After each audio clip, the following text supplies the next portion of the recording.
আচ্ছা, একটা কাজ করি, ক্ষেত সরিয়ে দিই, তারপর আমরা নিজেরাই নতুন জঙ্গল বানিয়ে দেব, যেটাকে বলা হয় অ্যাফরেস্টেশন অথবা রিফরেস্টেশন। ভাই, আপনি যা করছেন তা কোনোভাবেই একটা প্রাকৃতিক জঙ্গলের সমতুল্য নয়। আপনি সেখানে গিয়ে বড়জোর 5টা প্রজাতির গাছ লাগাবেন,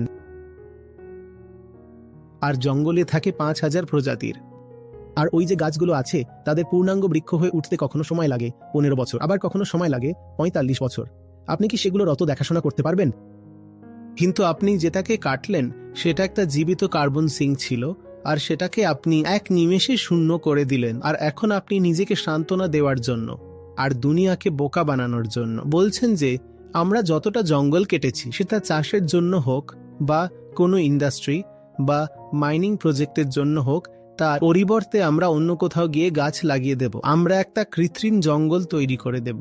এসব তো ভাওতাবাজি। তাহলে এটা তো বলুন, ওই গাছগুলো 20 বছরে কতটা কার্বন শুষে নেবে, আর আপনি 1 বছরে কতটা কার্বন নিঃসরণ করেন? ওগুলো 20 বছরে যতটা শুষবে তার চেয়ে অনেক বেশি আপনি 1 বছরেই নিঃসরণ করছেন। ওটা 20 বছর বেঁচে থেকে একটা পূর্ণাঙ্গ বৃক্ষে পরিণত হতে পারবে, তার সম্ভাবনা খুব কম।